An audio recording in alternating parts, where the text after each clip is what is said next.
Hey everyone, welcome back. Today we're going to do a deep dive into how AI is being used to fight climate change. And we've got some fresh info hot off the press from the World Economic Forum. Their report, 9 Ways AI is Being Deployed to Fight Climate Change, just came out February 12th, 2024.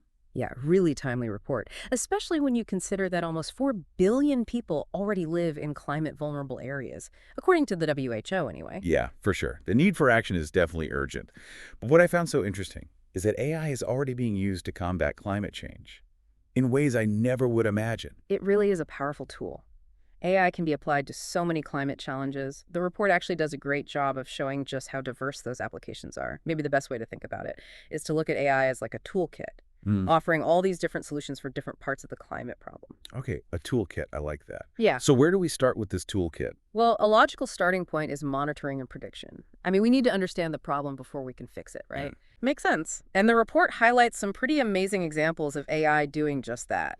Like the University of Leeds using AI to map melting icebergs. Oh, yeah. They've found a way to use AI to analyze satellite images, to identify changes in Antarctic icebergs.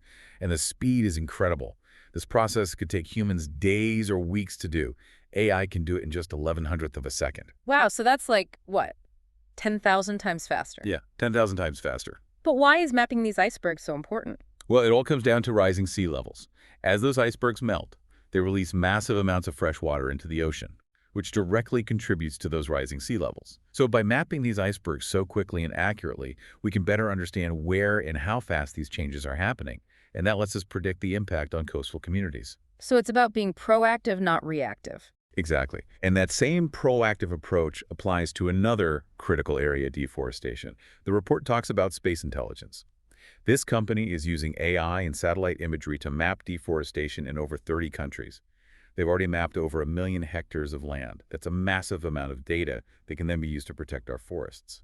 Okay, so they're mapping deforestation. What makes that so important for climate change? Well, think of forests as giant sponges. They absorb carbon dioxide from the atmosphere. When those forests are cut down, all that carbon dioxide is released back into the atmosphere, which just accelerates climate change. By using AI to track deforestation, we can target conservation efforts more effectively and protect these vital carbon sinks. So AI is helping us keep an eye on things and understand how climate change is unfolding, but what about actually predicting future climate disasters? Is there anything in the report about that? There is, and this is where things get really interesting. There's a company called Supremo, based in Brazil.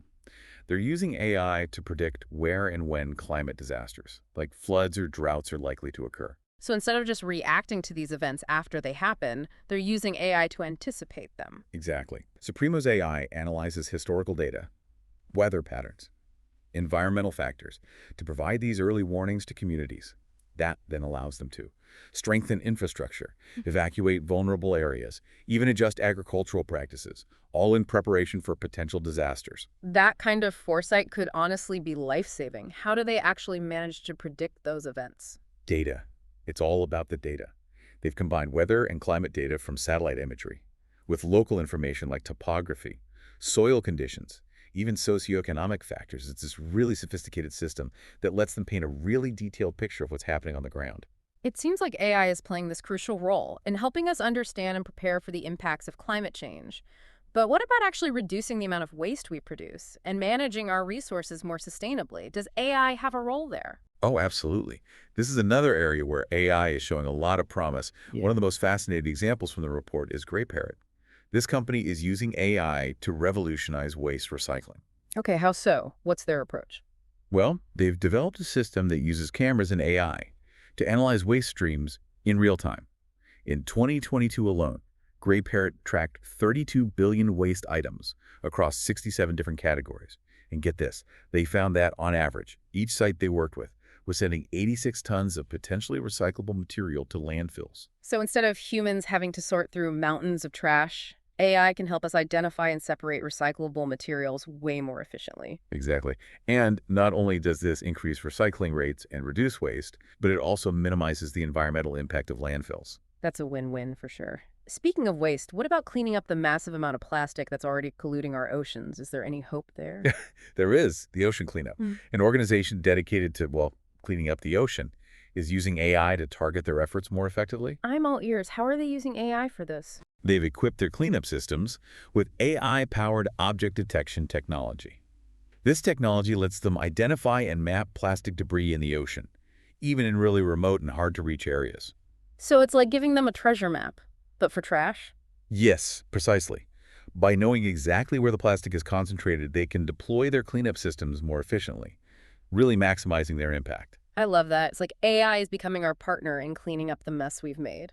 In a way, it is. And it's not just about cleaning up after ourselves. AI is also being used to help communities adapt to the impacts of climate change, especially in areas that are already feeling the effects. That's a really critical point. Where are we seeing that happening? The UN's IKI project in Africa is a great example. They're using AI to improve weather prediction in Burundi, Chad, and Sudan, three countries that are really vulnerable to the effects of climate change. How is AI being used to improve those predictions? They're using all sorts of data sources, satellite imagery, weather patterns, even local knowledge, to create more accurate and localized forecasts.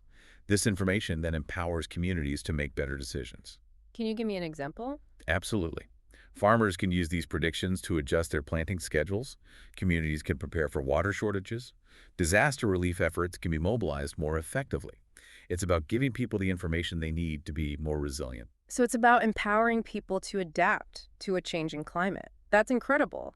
But what about addressing the root causes of climate change, like emissions from heavy industries? Can AI help us there as well? It can. In fact, the report highlights a company called Eugenie.ai that's doing just that.